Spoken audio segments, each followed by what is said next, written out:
2025ஆம் ஆண்டுக்கான பிரவாசி பாரதிய சமான் விருது மலேசிய முன்னாள் சுகாதார அமைச்சரும் மாய்கா முன்னாள் தேசிய தலைவருமான தான்ஸ்ரீ டாக்டர் சுப்பிரமணியத்துக்கு அறிவிக்கப்பட்டுள்ளது.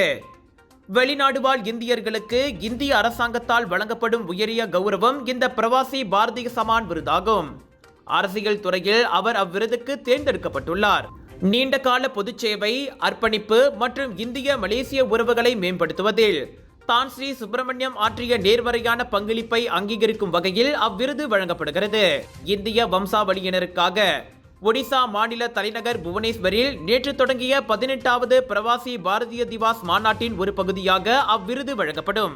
நாளை இந்திய அதிபர் திரௌபதி முர்மு தான்ஸ்ரீ சுப்பிரமணியத்துக்கு அவ்விருதை வழங்கி சிறப்பிப்பார். இதற்கு முன் மறைந்த மாய்கா தேசிய தலைவர் துனேஸ் சாபிவேலு, தேசிய நிலநீதி கூட்டுறவு சங்கத்தின் தான்ஸ்ரீ KR சோமசுந்தரம், சிங்கப்பூர் முன்னாள் அதிபர் மறைந்த SR நாதன் உள்ளிட்டோருக்கு இந்த உயரிய அங்கீகாரம் வழங்கப்பட்டது. மகாத்மா காந்தியடிகள் 1915ஆம் ஆண்டு தென்னாப்பிரிக்காவில் இருந்து இந்தியா வந்தடைந்த தினமான ஜனவரி 9ஆம் நாளை நினைவுபடுத்தும் வகையில் ஆண்டுதோறும் அதே தேதியில் இவ்விருது வழங்கப்படுகிறது.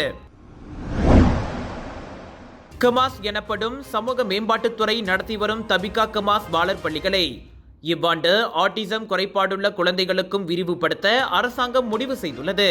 கல்வி வாய்ப்புகளில் சிறப்பு கவனிப்பு தேவைப்படும் குழந்தைகளையும் அரவணைத்துச் செல்லும் கமாஸின் நோக்கத்திற்கு ஏற்ப அது அமைவதாக துணை பிரதமர் டதஸ்ரீ ஆமார் ஜாஹிட் அமீடி தெரிவித்தார். தொடக்க கட்டமாக மலாக்காவில் அந்த தபிகா ஆட்டிஸ்டிக் பாலர் பள்ளிகள் இவ்வாண்டு செயல்பட தொடங்கும். இதன் வழி நாட்டிலேயே ஆட்டிசம் குழந்தைகளுக்கு அரசாங்கம் நடத்தும் முதல் பாலர் பள்ளியாக அது விளங்கும். பிறகு நாடு முழுவதும் அது விரிவுபடுத்தப்பட வேண்டும் என்பதே தமது விருப்பம் என புறநகர் மற்றும் வட்டார மேம்பாட்டு அமைச்சருமான அவர் கூறினார். வரும் காலங்களில் ஆக்கப்பூர்வமான அடைவு நிலையை பதிவு செய்யும் கமாஸின் 5 முன்னெடுப்புகளில் இதுவும் ஒன்றென அவர் கூறினார். டிஜிட்டல் உருமாற்ற திட்டம், தீவேட் எனப்படும் தொழில் பயிற்சி மற்றும் தொழில் கல்வி, கிராம மக்களை தொழில் முனைவராக்கி பொருளாதார நிலையை வலுப்படுத்துதல், கமாஸ் நிர்வாகத்தை சீர்படுத்துதல் ஆகியவை ஏனைய முன்னெடுப்புகளாகும்.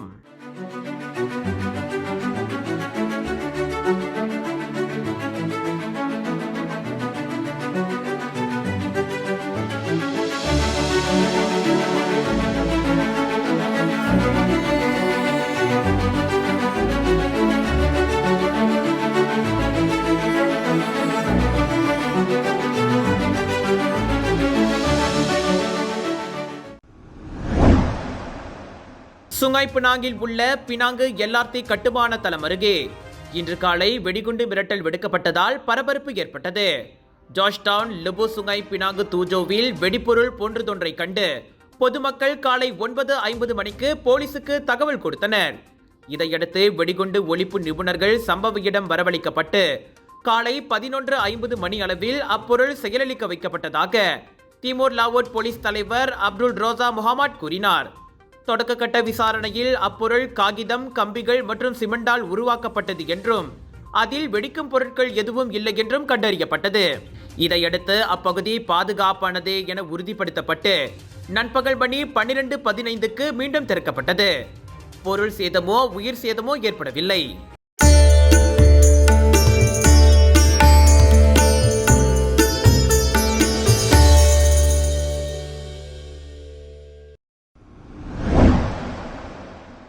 ஒப்பனை கருவிகள் வாங்குவதற்காக கைத்தொலைபேசிகளை அடகு வைத்ததால் தங்களது கணவர்கள் திட்டுவார்கள் என்று கவலைப்பட்ட 2 பெண்கள் அவை திருடப்பட்டதாக பொய்யான புகார் செய்தது கண்டுபிடிக்கப்பட்டதை தொடர்ந்து அவர்கள் கைது செய்யப்பட்டனர்.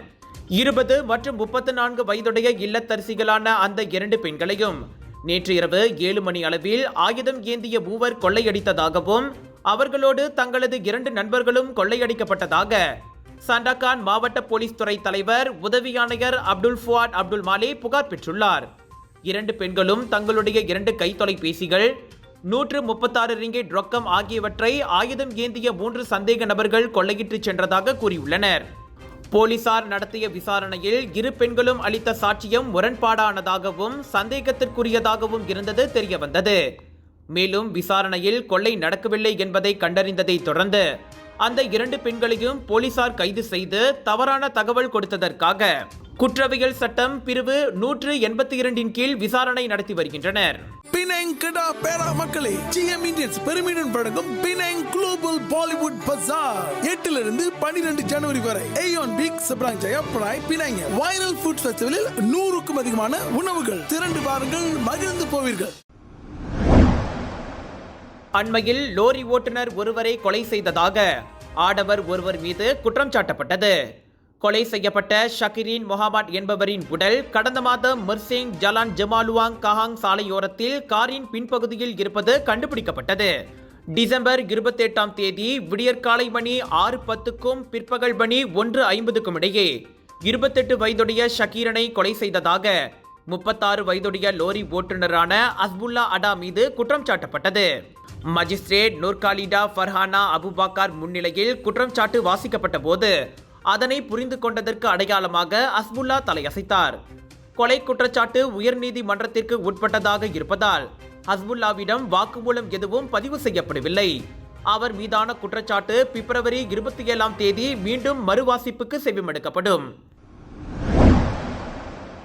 எம்போக்ஸ் எனப்படும் குரங்கம்மை நோய்க்கிருமி பல நாடுகளுக்கு பரவி வரும் நிலையில் சீனாவில் கிளேட் ஐபி எனும் அதன் புதிய பிறழ்வு கண்டறியப்பட்டுள்ளது. கொங்கோ ஜனநாயக குடியரசுக்கு சென்று வந்த வெளிநாட்டவர் ஒருவரிடமிருந்து ஐபி துணைப்பிரிவு பரவி ஒரு கிளஸ்டரே உருவாகிவிட்டதாக சீனாவின் நோய் கட்டுப்பாடு மற்றும் தடுப்பு மையம் கூறிற்று. அந்த வெளிநாட்டவருடன் நெருங்கிய தொடர்பில் இருந்தவர்களில் 4 பேருக்கு கிருமி பரவல் கண்டறியப்பட்டுள்ளது. தோல் வெடிப்பு மற்றும் கொப்பளங்கள் போன்ற லேசான அறிகுறிகள் அவர்களிடம் காணப்பட்டன. இந்த குரங்கம்மை நோய்க்கிருமி நெருங்கிய தொடர்பு மூலம் பரவுகிறது. காய்ச்சல் போன்ற அறிகுறிகளையும் உடலில் சீல் நிறைந்த புண்களையும் அது ஏற்படுத்துகிறது. வழக்கமாக பெரிய பாதிப்புகள் இல்லை என்றாலும் மிகவும் அரிதான சந்தர்ப்பங்களில் இது மரணத்தில் போய் முடியலாம். கொங்கோ ஜனநாயக குடியரசில் ஏற்பட்ட அத்தொற்று நோய் அண்டை நாடுகளுக்கும் பரவியதை தொடர்ந்து கடந்த ஆகஸ்ட் மாதம் உலக சுகாதார நிறுவனமான WHO 2 ஆண்டுகளில் 2வது முறையாக எம்போக்ஸை உலகளாவிய பொது சுகாதார அவசர நிலையாக அறிவித்தது. கொங்கோவில் கிளேட் ஆய் எனப்படும் ஓர் உள்ளூர் திரிப்புடன் இந்நோய் கிருமி பரவ தொடங்கியது. ஆனால் சீனாவில் கண்டறியப்பட்டுள்ள இந்த கிளேட் ஐபி மாறுபாடு பாலியல் தொடர்பு உட்பட வழக்கமான நெருங்கிய தொடர்பு மூலம் மிக எளிதாக பரவுவதாக தெரிகிறது.